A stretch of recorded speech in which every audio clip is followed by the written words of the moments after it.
Here I call to order the March 17, 2025 meeting of the Policy Review Committee of the Board of Education of Baltimore County. In accordance with Board Policy 8311, the chair of a committee, at their discretion and after consultation with the staff liaison, may convene an in-person committee meeting.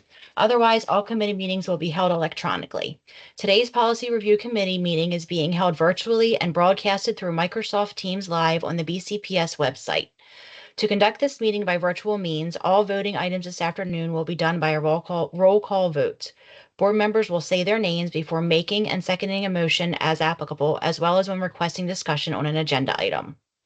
Additionally, as a courtesy to the committee, I ask that you inform Ms. Wash, Ms. Pitts, or Ms. Howie if you must leave the call by using the team chat feature so that a quorum can be maintained. Ms. Pitts, please call the roll to determine the presence of a quorum of the committee.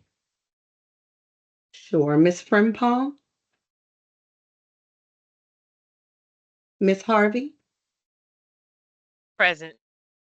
Thank you. Ms. Henn? Present. Thank you. Ms. Stalusky? Present. Thank you. Ms. Pumphrey? Present. Thank you. And Ms. Chike Kalu? Present. Thank you. Thank you, Ms. Pitts. Please call the roll to determine which staff members are present in this meeting. Sure. Dr. Jones? Present. Thank you. Mr. McCall? Present. Thank you. Mr. Hodge? Present. Thank you. Mr. Knox? Present. Ms. Onijala? Ms. Santos? Present. Thank you. Ms. Stansberry? Present. Thank you. Ms. Hahn? Present. Thank you. Ms. Curtis? Present. Thank you. Ms. Howie? Here. Thank you. Ms. Wash? Here. Thank you. I'll give the meeting back to you, Madam Chair. Thank you, Ms. Pitts. First on our agenda is item B1, Policy 1210, Relationship with Parent, Teacher, Student Associations. Policy 1210 is on the 2024-2025 review schedule and was on the agenda of our canceled February 3rd, 2025 meeting. Ms. Onijala, if you and appropriate staff could please proceed. I believe that Ms. Hahn is present, Madam Chair. Okay, thank you. Yes. Ms. Hahn. Thank you. Thank you to committee members. I am bringing forward to you Policy 1210, Relationship with Parent, Teacher, Student Associations. And Policy 1210 outlines the board's commitment to the PTA Council of Baltimore County and local PTA and PTSA organizations. Staff is recommending to make the terminology in the policy consistent with other board policies. So to highlight that change, we're just changing guardian to caregiver. And that's consistent with other policies, other board policies. We also rewrote the goal to reflect the board's goals. And then the changes also are to conform with the Policy Review Committee's editing conventions. Thank you, Ms. Hahn. Is there any discussion on the recommended changes to Policy 1210? Madam Chair, I have a question. This is Ms. Henn. Go ahead, Ms. Henn. Thank you, Ms. Pumphrey. My question concerns PTSO organizations that do not belong to the PTSA of Baltimore County, and whether or not this policy language is inclusive of PTSOs. And so my question is for Ms. Hahn, if we are including those organizations. This is a reflection of a pretty old policy, and I believe the reason that the PTA Council is the one particularly mentioned is because of the I want to say benefits and safeties that are in place if you are a PTA and not a PTO. So you have the support of the PTA Council when you're starting a PTA or when there are issues.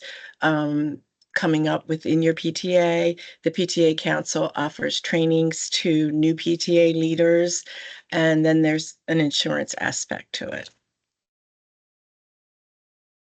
Thank you, Ms. Hahn. In reading the policy statement, my question, and I pose this to the committee,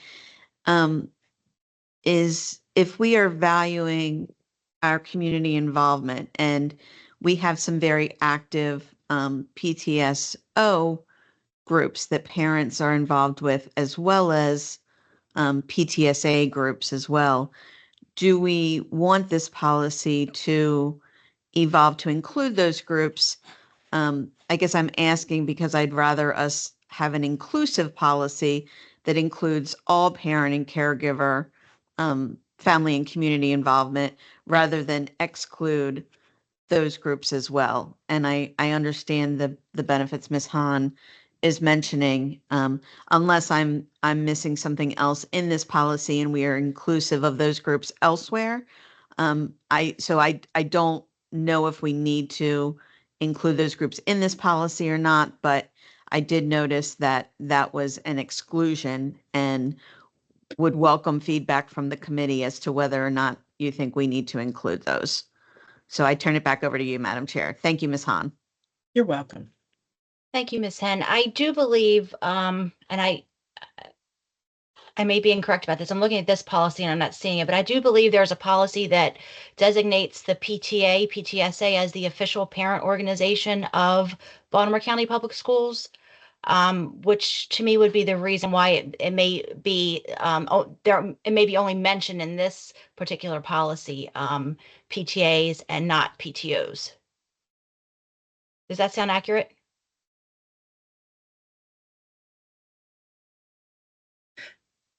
Can I just say too, if you add PTOs, then are you going to add boosters and other parent organizations within a school? Right, and that's sort of what I was getting at. PTO, I look to me, I look at more as individual private types of organization, whereas PTA is a national organization that's more general. And, you know, as Ms. Han mentioned, has those protections in place as far as insurance and training and those types of things. That's the way I see it. I don't know if any other board members would like to chime in.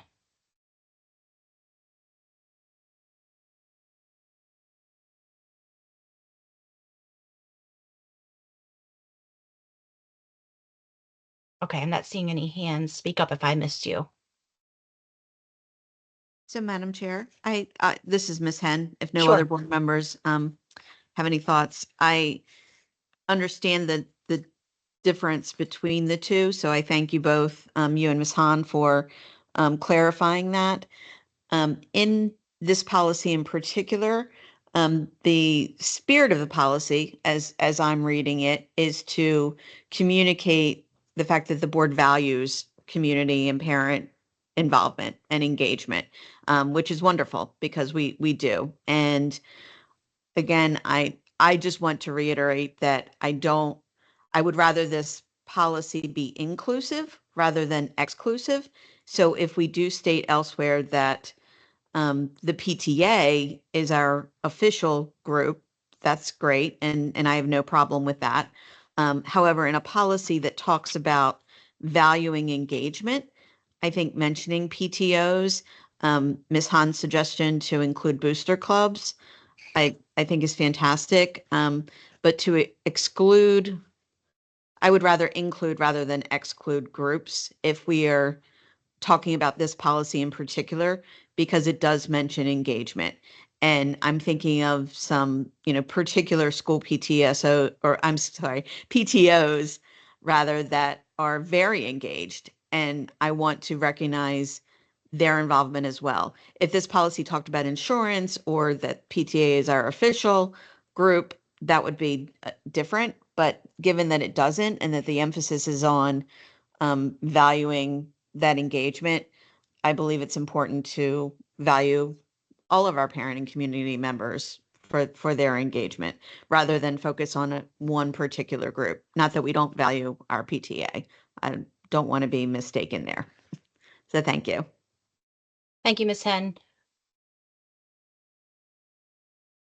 Okay, I'm not seeing any other board members' hands. Ms. Hen, do you want to make a motion to invite a motion to change the I'm policy? sorry.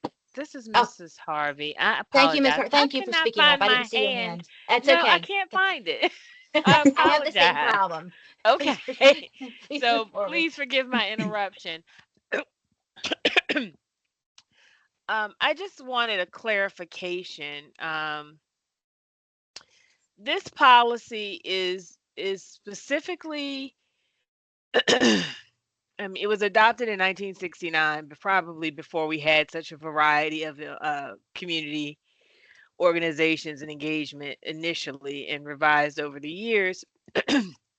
But this policy is specifically seeking to define our relationship with the PTA, or is it seeking to define engagement on a broader level with the community? Because when I read it, I thought my initial pass was that this is directed towards our relationship with the PTA specifically. So can some of the staff help me understand what the intent here is?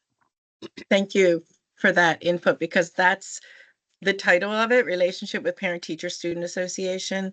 So the thought was, the PTA.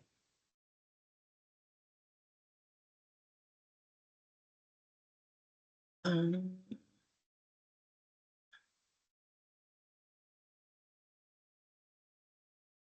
Thank you. Is there another, just as a follow-up, because I know we have, and I agree that we should be engaging with organizations responsibly and safely in our community and building those relationships. Is there a policy that covers engagement at that level, or is this the only policy that mentions engagement? Excuse me, I'm sorry. When you say engagement at that level, Mrs. Harvey, I'm not sure I understand the question. Perhaps staff who's written the policy does, but I'm afraid I do not. Okay, I can see how that might be. I think my question really is, I remember us having a policy just on how we engage the community in general. And so Miss Hen is distracting me by agreeing that she doesn't have the hand raised button either. I Thank you. apologize. I'm sorry. I appreciate that, because it doesn't make me feel so bad. But is there another policy on community engagement? I'm just trying to differentiate. I remember us discussing a policy just about how we engage the community. And does that encompass, the variety of organizations, families that we work with and serve? So last meeting, we went over policy 1270, which falls under community relations and community involvement, but it's parent and family engagement.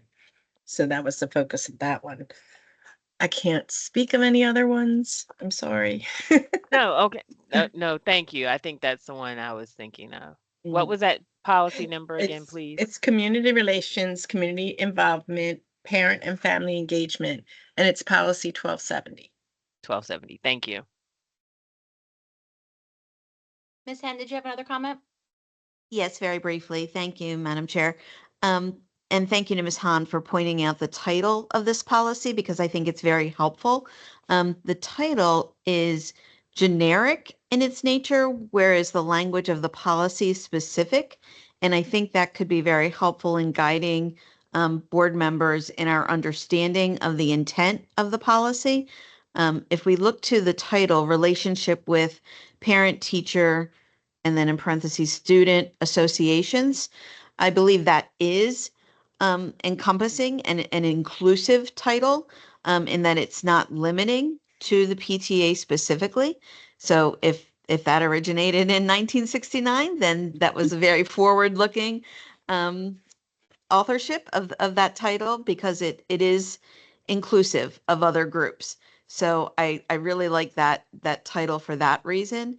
I would make a motion, Madam Chair, if now is an appropriate time to do so, that we send this policy back to staff to propose language that is more encompassing of other groups, and that we ask for a draft with that language included for the committee to consider.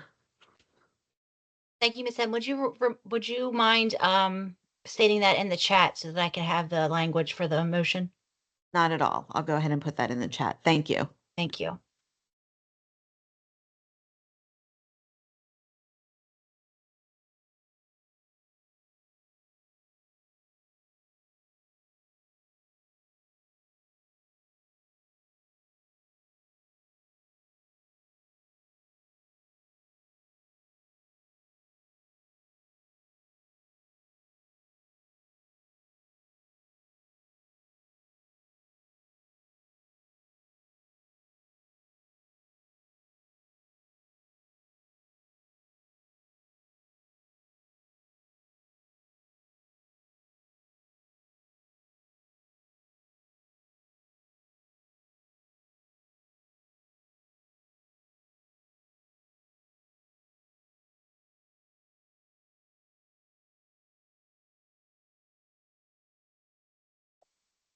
Okay, I've added that to the chat, Madam Chair. Thank you.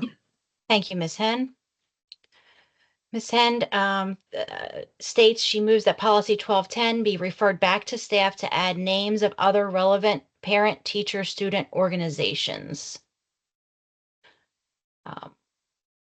May I have a roll call vote? Oh, do I have a second? Sorry. Second, Stoleski. Second, Stoleski. May I have a roll call vote, please? Sure. Miss Harvey. Yes. Thank you, Miss Hen. Yes. Thank you, Miss Stoleski. Yes. Thank you, Miss Pumphrey No. and Miss Chike Kalu. Yes. Thank you. You have 4 in favor, Madam Chair. Thank you. So that's what we need. So the affirmative has it, and the motion for the policy to be referred back to staff to add the names of other relevant parent, teacher, student organizations passes. Thank you. Can Thank I you, Ms. Putnam. clarify? Can I just clarify before I work on this again? Yes, please. That Ms. Hen said that the parent teacher student associations was inclusive, and so there's only one place where I see PTA Council of Baltimore County, and then it says local parent teacher and parent teacher student associations. So it's also still using that broad umbrella for other associations. So you want me to actually name like? So staff will work on appropriate language consistent with other policies and Rule 1300. Okay, thank you. Thank you, Ms. Howie. Surely. And may staff be excused, ma'am. Yes, thank you. Thank you. Thank you, Ms. Hahn. Thank you. Okay, next on our agenda is item B2, policy 1240, visitors to schools and office buildings. Policy 1240 is on the 2024-2025 review schedule and was on our February 3rd, 2025 agenda.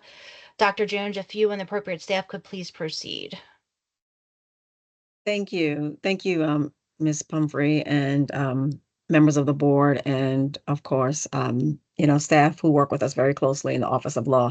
I am joined by Mr. Knox and Ms. Curtis. Ms. Curtis will actually share information regarding our policy 1240. Thank you. Thank you. Hello, everybody. Policy 1240 is entitled Community Relations, Community Involvement, Visitors to Schools and Office Buildings. And this is a very straightforward policy which outlines our responsibility to maintain the safety and security of our buildings and to ensure that all visitors are vetted. We are not recommending any changes at this time other than adding a couple of Oxford commas and updating the name of Rule 3710 to match its new name since it was revised since the last revision of this policy. We did a thorough analysis of the surrounding counties and have determined that our policy is in alignment and in best practices for maintaining safety and security. Thank you, Ms. Curtis. Thank you, Ms. Curtis. Is there any discussion on the recommended changes to policy 1240? Madam Chair, I have one question. This is Ms. Hen. Please proceed, Ms. Hen. Thank you. My question pertains to Section 3 or Roman numeral 3 standards, point B. In accordance with state law, any employee may demand identification and evidence of qualification. My question has to do with evidence, the phrase evidence of qualification, and whether or not that is defined in state law, or if we define that in policy. So in the rule, it outlines what that means, but so Department of Social Services, for example, does not provide identification. So in their case, they would provide their credentials to show that they have a purpose and that they're legitimately able to enter that building. Thank you, Ms. Curtis. Since they do not, should this read demand identification and or evidence of qualification, or is that stipulated in the rule as well? So we don't need to. Yeah, I believe it's stipulated in the rule. And evidence of qualification is defined in state law, or is that up to the board to, or superintendent to define? I was going to say, so we would probably want to, in this case, defer to Ms. Howie and other colleagues to kind of help us with making sure we answer that accurately and appropriately. Ms. Curtis, as you know, has worked on the policy, but Ms. Hen, your ask around, the language of the law and state law, we would need to defer to our colleagues in the Office of Law for support in that area. Thank you. So, Ms. Hen, evidence of qualification and that specific language is found in 26102 of the education article, which is cross-referenced in this particular policy. It does not define what evidence of qualification is. So, for example, and there are some, there's case law that flows out of this particular section. Specifically regarding the First Amendment rights of certain union organizers, for example. So there has to be some reason for that individual to be on school property. And that is what is broadly considered to be the evidence of qualification. So exactly why are you here and who are you? That is what is expected, and that's the way that I've always interpreted this statute when asked by schools. Thank you, Ms. Howie. That's a very helpful explanation of that language, and I believe that explanation would also be helpful to include in the policy for those who also may have the same question as they seek to interpret it. Whether we include that in the policy or rule, my preference would be to include that in the policy, because in reading evidence of qualification, I believe we need to define that in a more clear manner.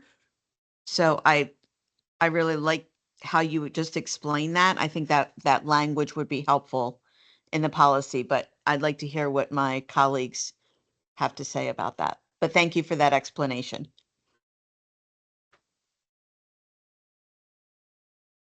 Any comments from committee members?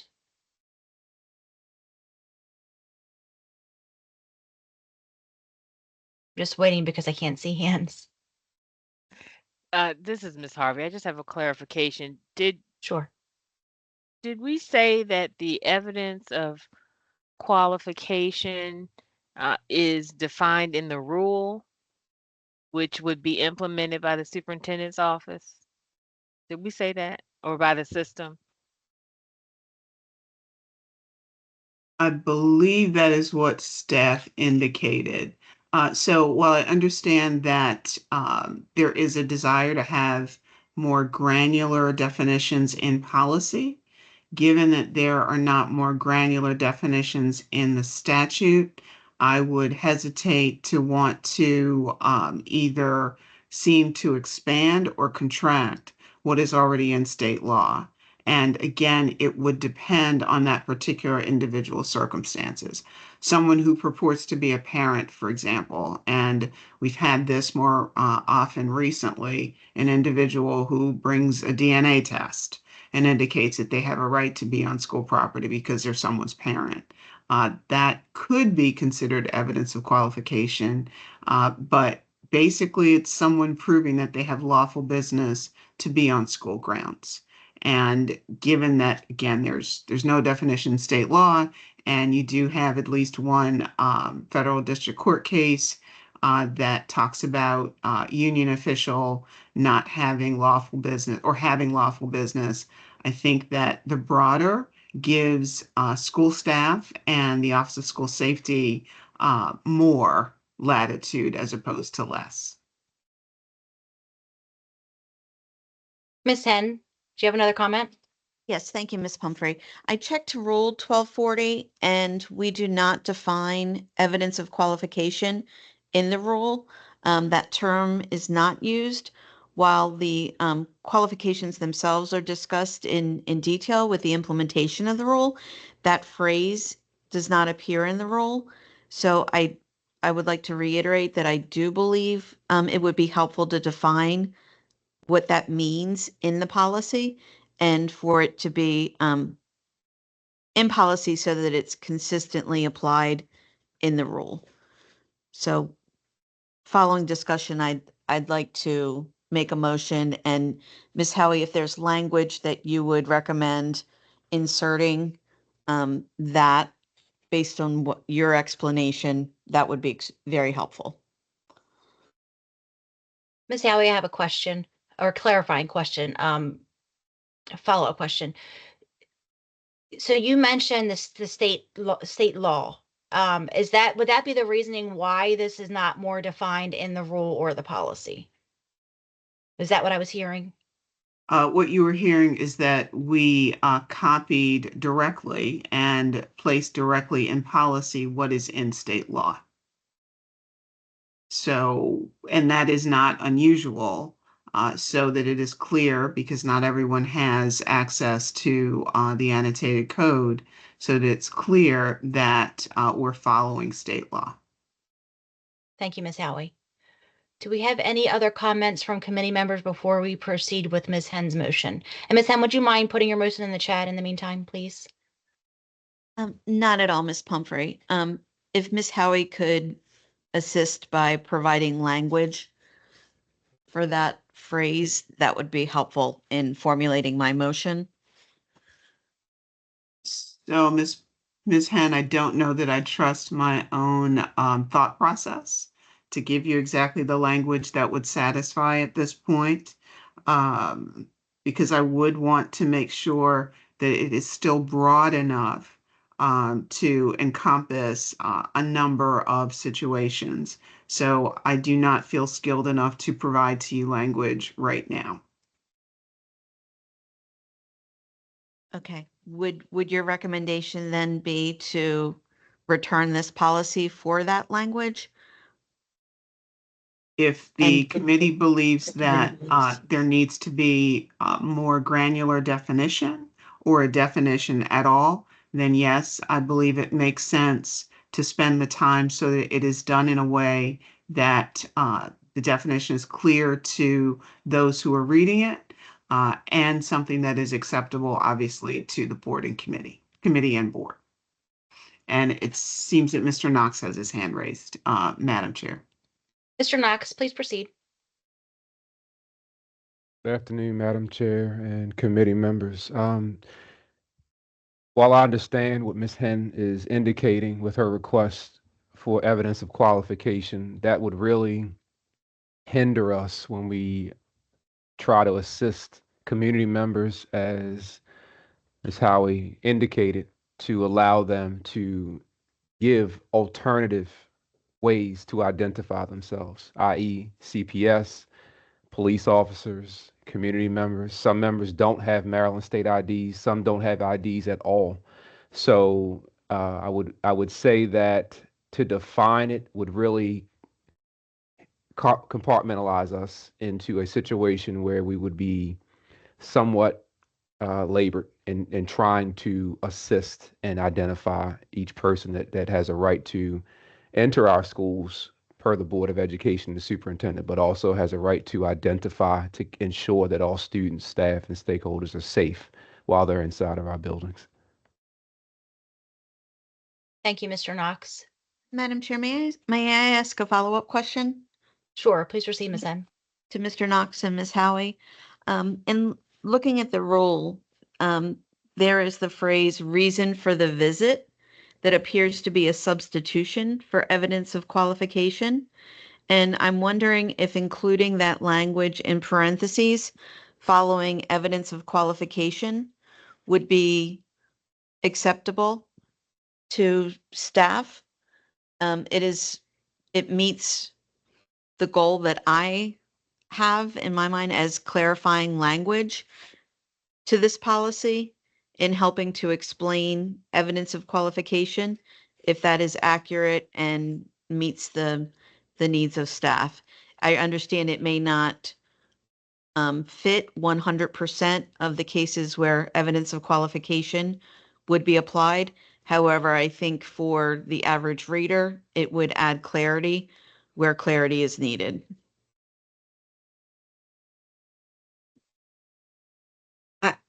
I would like to actually respond to that question, Ms. Henn. I think for those of us who are kind of in the trenches on a day-to-day basis, there are many reasons for visits that we get from people who want to visit our schools. And to the earlier point, that does move us away unintentionally. And we would have to consider kind of some of the unintended consequences of reasons for a visit or a reason for a visit that may not align with our policies, rules, or the safety or guidelines that we have. We have several situations where people feel that they have a reason for the visit, but it does not necessarily match what is been provided as it relates to state law. And our overall goal, as you all can imagine, is just to make sure that our schools are safe, that there are very clear processes.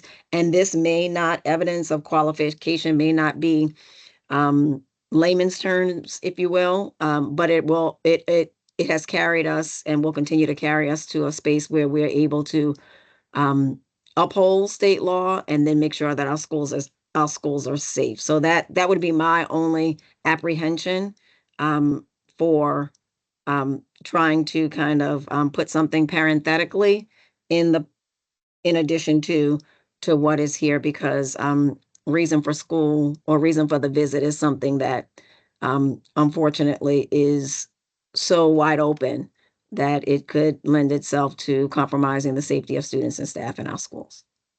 But I didn't know if Mr. Knox or Ms. Howie wanted to respond, because I know you asked the question of them, but I just wanted to add as well to the conversation. Thank you, Dr. Jones. So, Dr. Jones, can I respond to her? Yes, Mr. Knox, please proceed. Okay, Ms. Henn, so are you asking within standard B, I guess, evidence of qualification, would it suffice to give an example of a couple of things? Because I agree with Ms. Howie not to elaborate on the wording of evidence of qualification, but are you asking to list an example of that within the policy? Examples would be helpful, Mr. Knox? Sure. And not to limit us or to jeopardize the safety and security of anyone. That's not my intent. It couldn't be farther from it. Simply to illustrate or clarify what is meant by evidence of qualification. Because as it is now, and again, not to limit what is, not to tie our hands or limit us in any sense, but that is vague when I read that. And I want our reader to be able to understand in a tangible sense the meaning of our policies, because state law may be vague, and we know that there are contradictions and things that can be improved in that language, and sometimes intentionally so, because it gives freedoms that we need. But that doesn't mean that our policies can't provide the clarity that our public needs to be able to understand it. And that's my goal, is for comprehension. And examples, I think, would be fantastic, because our readers can grasp that and have that understanding. Okay. So sure. Miss Howie, is that permissible that we return to work on a suitable example that could be vetted by your office? And that would be a decision of the chair. Okay. I would have no objection, and based on Ms. Henn's comments, as I indicated, I feel remarkably uncomfortable to edit right now in real time. I think this is serious enough that it needs to be discussed more fully. So I would ask, with the chair's leave, if the committee would permit staff to review this and re-present it to the committee. Understandable. Thank you. Do I have any other comments from other committee members regarding this?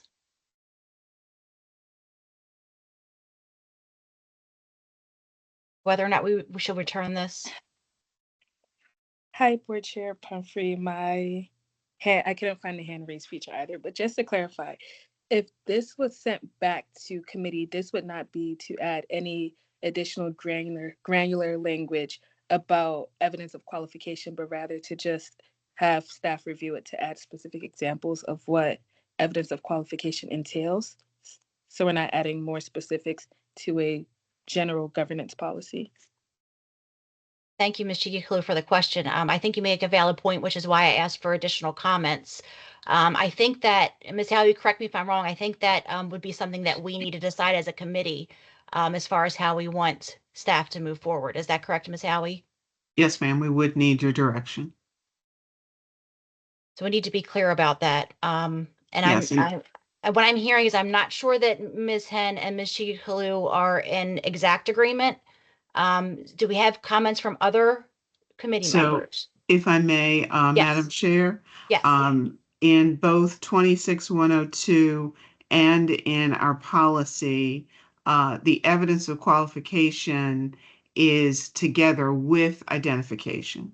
So they are, there's both of them that are required. So just because you come into a school building and provide your identification doesn't mean that your identification by itself is sufficient. The evidence of qualification, your reason for being in the building, your reason for having lawful business is something as well that we would expect and that our school leaders expect when folks come to a building. And that may be that they were invited. I'm thinking of the times I've gone to schools. Ms. Jones invited me to speak to her class. So even if I have a BCPS badge, that I still need a reason to be in that building. Thank you, Ms. Howie. Ms. Selesky, I believe you were trying to raise your hand. Thank you. And thank you, everybody, for your expertise. Yeah, I do think that Ms. Howie's point that she just made, which wasn't my original reason for comment, is really important. That it is clear that it's not just having the driver's license or school ID, but an approved reason for the visit. And then my other point was made by Ms. Chigikulu, so I don't have to restate that. Thank you.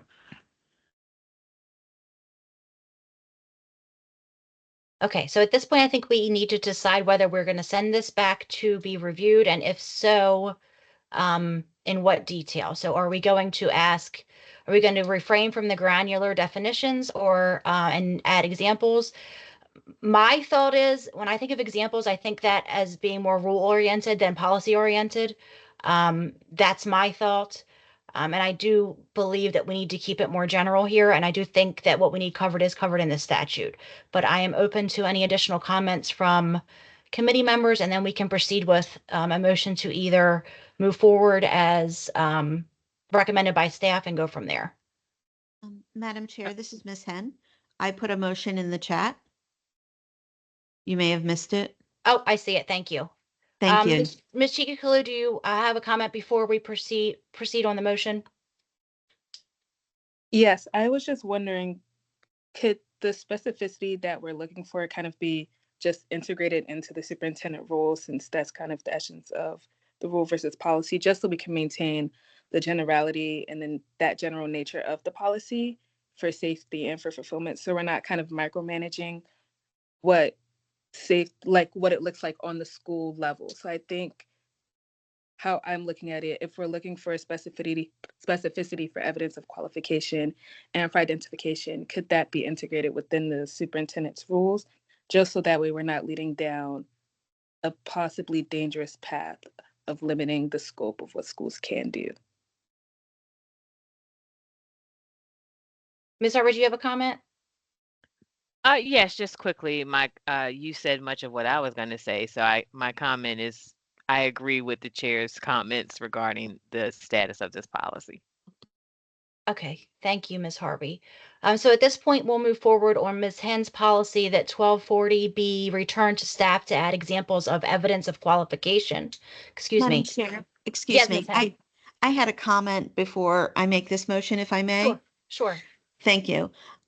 My purpose in making this motion, and I appreciate the discussion, I agree with what Ms. Harvey said, what you've said, what Ms. Chikakulu said, is not to add detail that's covered in the rule, but rather to add a clarifying definition. And I appreciate Mr. Knox's suggestion to add examples as a way of defining the phrase evidence of qualification. So my intent is not to add detail that's covered in the rule. That's the superintendent's lane. I'm not trying to get to cross into the superintendent's lane. My intent is simply to define evidence of qualification. So if the committee members would feel more comfortable or with language in the motion of a definition of evidence of qualification, and if that's clearer, I would modify my motion to read to return to staff to add a definition of evidence of qualification rather than examples. I changed it because I liked Mr. Knox's suggestion of examples, but if we feel that examples should be in the rule, which they currently are, then I would modify my motion to read an example or a definition rather. But based on staff's discussions, it felt like a definition was too limiting. So I'm torn at how to structure this motion, and would defer to staff to make a recommendation on how to add clarifying language about evidence of qualification. One or two examples, I think, does define it and add the clarity, which was my goal here. But again, I don't want this to be misconstrued as adding operational details that are contained in the rule. So I just wanted to add that to clarify what I'm trying to accomplish in this motion. If committee members have any questions, or I can make my motion and then allow for questions, whichever you prefer. Ms. Hen, do you want to change your motion to say definition of evidence of qualification before we proceed? I will. Thank Okay. you. I will modify that and put it in the chat. I think I have it, but if I'm incorrect, you can correct me. Okay. So we're going to process Ms. Hen's motion that policy 1240 be returned to staff to add a definition of evidence of qualification. Do I have a second for that motion? Second, Stileski. Second, Stileski. Thank you. And do I have any additional discussion on the motion?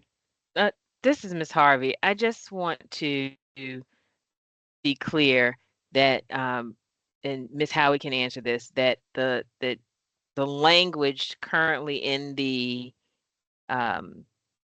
policy was lifted directly from the statute. That is correct. It is a direct quote. Okay, It's the thank you. exact same language. Thank you. Thank you, Ms. Harvey. Any additional comments from committee members or questions? Okay, I'm not seeing or hearing none, so can we please have a roll call vote? Yes, Ms. Harvey, No. Ms. Hen, Yes. Ms. Delusky, Yes. Ms. Pumphrey, No. Ms. Chike Kalu. No. We have 2 in favor, Madam Chair. Thank you. Motion fails. So next we will, is there a motion to accept staff's recommended changes and recommend that policy 1240 proceed to first reader as presented? So moved, Harvey. Thank you, Ms. Harvey. And do I have a second? Second, Chike Kalu. Thank you, Ms. Chikakalu. Any further discussion? Okay, may I please have a roll call vote? Yes, Ms. Harvey, Yes. Ms. Hen, Yes. Ms. Delusky, Yes. Ms. Pumphrey, Yes. Ms. Chike Kalu. Yes. We have 5 in favor, Madam Chair. Thank you. Policy 1240 will be moved forward to the board for first reader. Thank you, everyone. Thank you, members of the committee. Nay, Dr. Jones and Mr. Knox and Ms. Curtis be excused. Yes, thank you very much. Thank you. Thank you. Thank you, colleagues. Thank you. Next on our agenda is item B3, policy 4002, obligations of employees of the Board of Education of Baltimore County. Policy 4002 is on the 2024-2025 review schedule and was on our February 3rd, 2025 agenda. Mr. McCall, if you and appropriate staff could please proceed. Thank you, Madam Chair. For Policy 4002, I have joining with me Mr. Michael Hodge, the Executive Director for Human Resources Compliance. And so at this time, I'd like to turn it over to Mr. Hodge. Thank you, Mr. McCall. Good evening, Madam Chair, committee members. I bring before you today obligations of employees of the Board of Education of Baltimore County, which is our Policy 4002. It outlines an employee's obligation and minimal behavior standards of conduct. The Division of HR Compliance is recommending that we revise the policy to clarify that corrective and disciplinary action will conform with any applicable legal standards, as well as comply with the Policy Review Committee's editing conventions. Particularly in paragraph 2, we added letter D. When necessary to promote employee accountability, the board is committed to corrective and progressive disciplinary action as appropriate. Any disciplinary action will conform to applicable legal standards. In addition, we did add 2 related policies.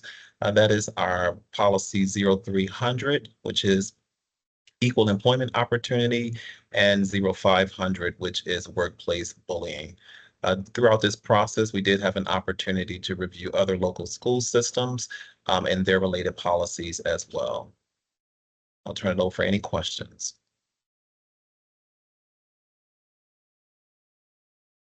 Mic is not on. Sorry. Thank you, Mr. Hodge.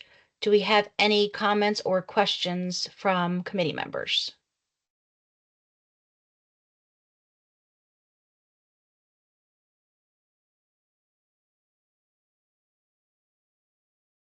Okay, I'm not seeing any. If there are no corrections and no objection, policy 4002 is moved forward for first reader as presented.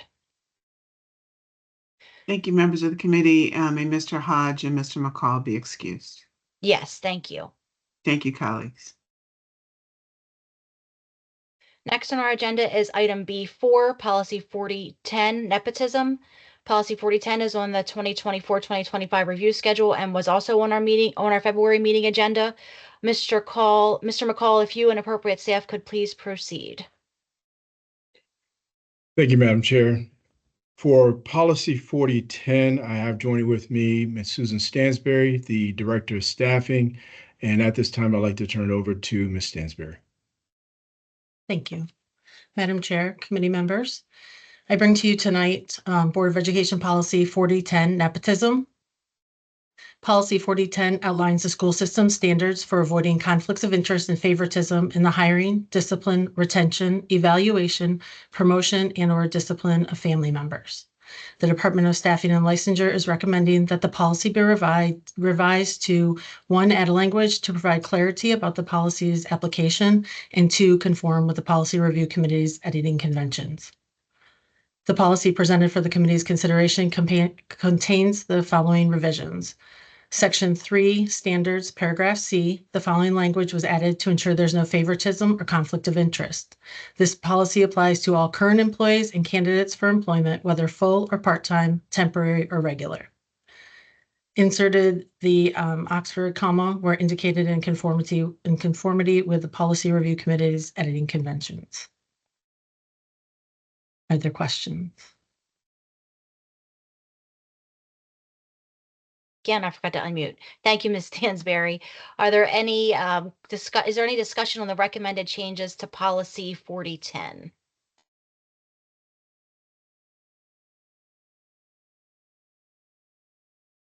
Okay, seeing none, if there are no corrections and no objections, policy 4010 is moved forward as for first reader as presented. Thank you, Ms. Stansberry. Thank you. Thank you. May Ms. Stansberry be excused. And I believe I misspoke before. Mr. McCall was supposed to be here for this policy. May he now be excused. Yes, thank you both. Thank you. Thank you.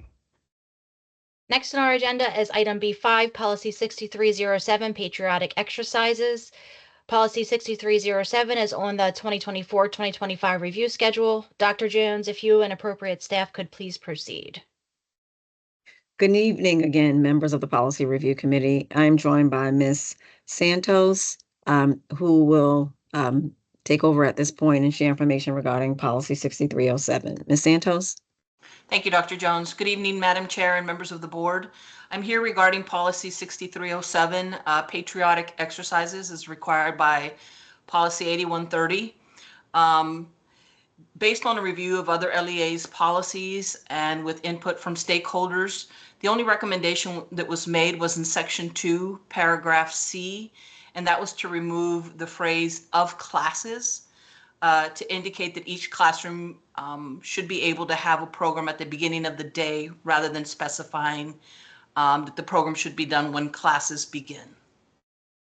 In addition to that, it was, in addition to the removal of the phrases, some commas were added to ensure proper grammar.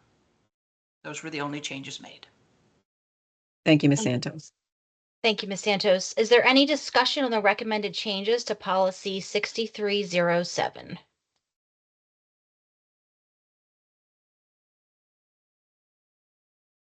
Okay, seeing none, if there are no corrections and no objection, policy 6307 is moved forward for first reader as presented. Thank you. Madam Chair and Committee. May staff be excused. Yes, thank you both. Thank you. Thank you. Next on the agenda is item B6, immigration. I requested that this item be placed on the committee's agenda because of recent executive orders concerning immigration enforcement and its potential impact on the school system. This item was postponed from the March 17, 2025 meeting due to my unavailability. As we have now passed a resolution covering this matter, we can discuss the necessity for a policy at this juncture. You will see on board docs a copy of a model policy that was presented in collaboration with both CASA and TABCO. And this is just a model for us to discuss, to look at, and it doesn't necessarily mean that we would proceed with this policy, more as to have a discussion about whether or not a policy is needed, and then the possibility of moving forward, whether we ask that staff look at the legality of the policy, or add additional information or instructions for us. I did want to start by saying that, as I did prior to the adoption of our resolution, that I fully agree with the superintendent's guidelines, and I believe that staff is doing a wonderful job in our schools as far as following those guidelines and protecting students and student information. However, I do feel that these are guidelines, and I think that if we as a board decide to adopt the policy, the purpose of that policy would be to make the guidelines that are already being used more permanent and to assure that the strictest adherence to requirements for warrants, and would prevent the system from volunteering any additional support, including providing data to enforcement authorities. Just as I thought of our resolution as the board statement regarding immigration enforcement in our schools, I think of policy as the board strengthening the guidelines that are already being used to make them more permanent and enforceable. Do I have any comments or discussion from committee members regarding whether or not we should move forward with a possible policy? And I'm also not sure if you had a chance to look at what was at the model policy in board doc, so I can give you a few minutes to do that if need be.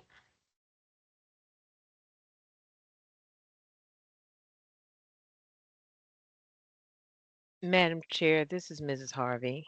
Yes, Ms. Harvey, please proceed. Thank you.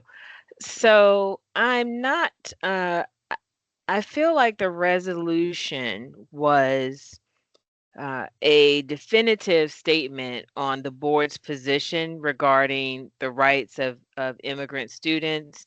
That, in conjunction with policy 0100, which is inclusive of our immigrant students as well, really puts into practice I'm not sure what we would say differently in a policy that we haven't said in the resolution.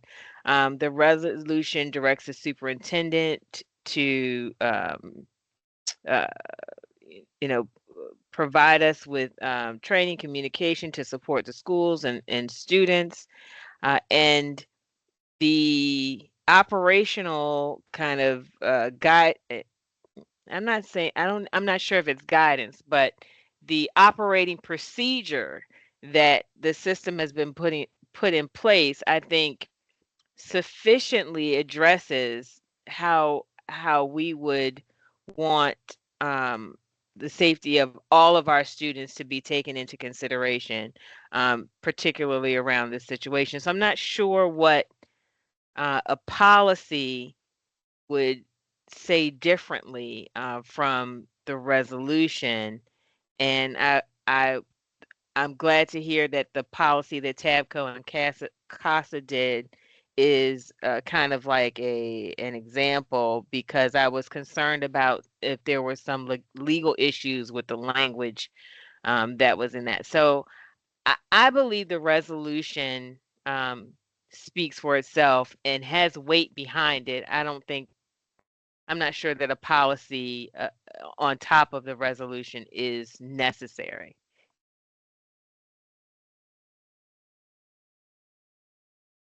Do I have any other comments from committee members? Ms. Henn? I'll be brief. I agree with Ms. Harvey for the reasons she stated. Thank you, Ms. Harvey, for your comments. Thank you, Ms. Henn. So my only, I'm sorry, Ms. Telesky, I think you were about to raise your hand. No, you can go ahead. Okay. So my only thought is when I think about policy and then a rule to follow, when we make a policy, then the superintendent, I just think it makes it more set in stone. I can't think of another term I want to use, so that the guidelines would then become actual rule, so that it's just more substantive. That's what my thought process is. I think this is an important enough issue, and I think that the climate that we're in makes the necessity of being very specific and strong with what statements we are making to the community. And guidelines, I feel like, are a bit flexible.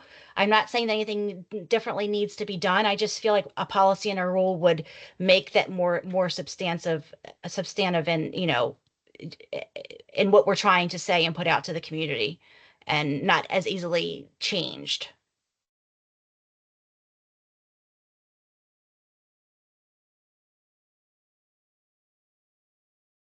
Any other comments? Hi, Ms. Pumphrey. This is Ms. Delusky. Yes, please proceed. Thank you.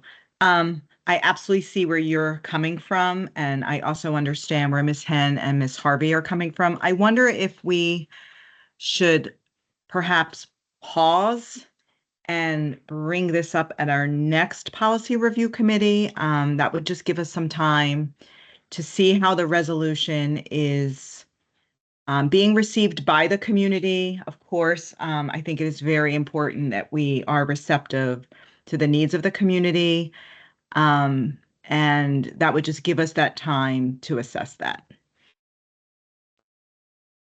Thank you, Ms. Fusky. My other thought was to possibly ask staff to come up with a policy based on this without some of the, if you look at past the background, there are some things here that are regarding implementation that would be more suitable for rule. So I would suggest that those things be removed. But maybe come back to us with a possible policy that we can then discuss, or is that something that the committee does not want to proceed with?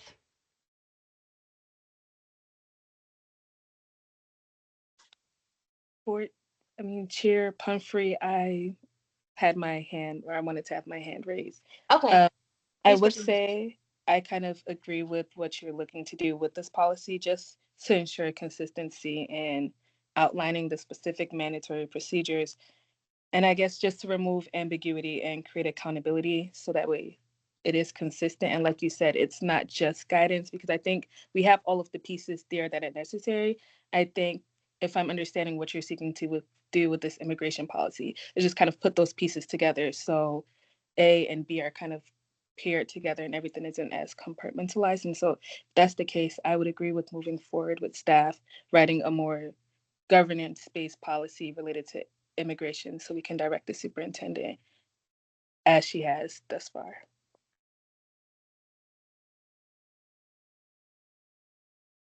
And I would also ask that the legality of the policy also be taken into account. At this point, Ms. Howie, would it be appropriate to proceed with a motion to request that staff come back to us with a proposed policy? Yes, ma'am, so that staff understands the committee's will, because I've heard 3 different suggestions. Okay. So staff would need direction, ma'am. Okay, Ms. Henn? Thank you, Madam Chair. To expand upon my comments, and I know Ms. Harvey captured them, what I had wanted to say, but I believe the resolution did capture the board's vision, direction for the superintendent, and that the superintendent's response has been appropriate and will continue to be appropriate. I believe our response has been appropriate, and that any action from here out will continue to follow the direction we've provided. So I don't see the need. I understand what you're saying and what Ms. Chike-Kalu is saying. However, I believe we have set and in a permanent fashion our vision and direction for this, and that the superintendent will execute on that faithfully. We reviewed a policy tonight that was created in 1969. Do I think this will be an issue in that many years from now? I hope not. In terms of what our policies tend to achieve versus a resolution versus our superintendent's lane and a rule, and the operational execution on our resolution, I think we will accomplish what we've set out to accomplish by doing what we have done. And is there more we can do? Possibly. I also thank Ms. Delusky for her comments and motion to see, or not motion, but rather her suggestion to see how the community responds, see if there's additional action the board can take. If the community says, you know what, board, you haven't done enough, And I appreciate wanting to do more. I don't think creating a policy will do or accomplish more than we've already done. And I don't want to burden staff with putting more on their plate to accomplish something we've already accomplished. So while I support the intent, I believe it's already been accomplished. So thank you for the intent, and I support it in that sense. I believe it's redundant is what I'm trying to say in a very redundant fashion. So thank you for the liberties in expressing and the time in expressing my thoughts on this.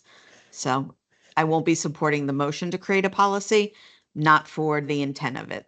And thank you for allowing me to explain myself there. Thank you, Ms. Hen. Ms. Chikakalu, did you have another comment?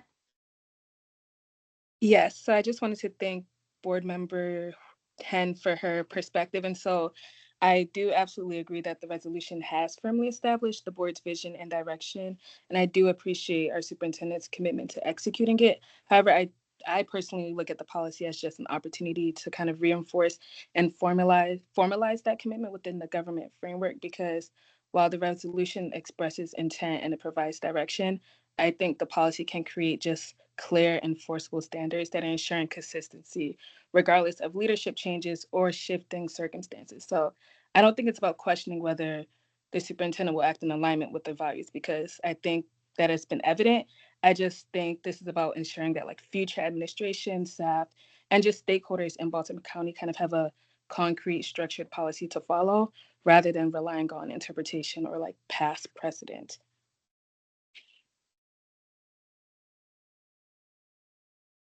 Thank you, Ms. Chikakalu. Any more? I'm going to go ahead and invite a motion for staff to, using the guidance of model policy from CASA and TABCO, to present us with a policy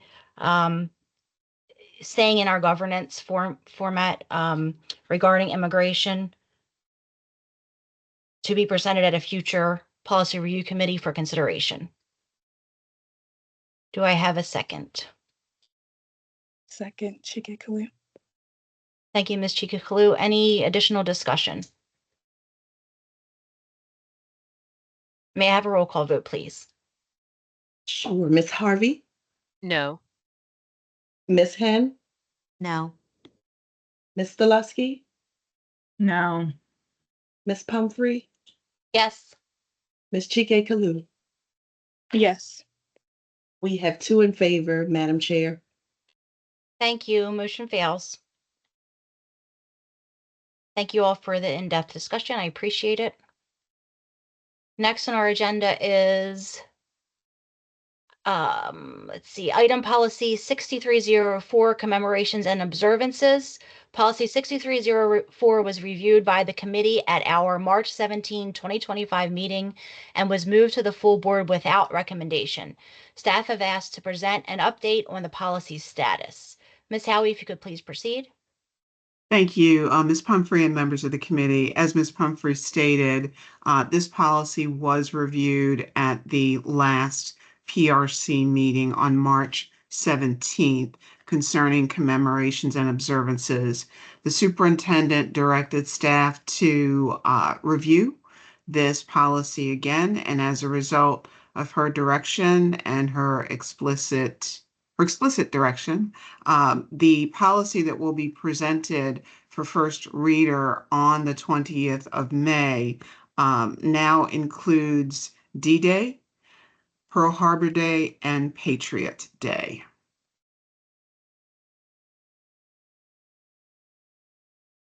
And that concludes my update on policy 6304, Madam Chair and members of the committee. Thank you, Ms. Howie. The floor is now open to members of the committee to discuss issues of concern. I must emphasize that this is not the time to conduct business, as there has not been notice provided as required by the Open Meetings Act. Do I have any items from committee members? Okay. The next meeting of the Policy Review Committee is scheduled for May 12th, 2025 at 4:30 p.m. Because there is no further business, the meeting is now adjourned. Thank you, everyone. Thank you. members Good of the evening, committee. Thank you. everyone. Good night, everyone. Thank you. Good night.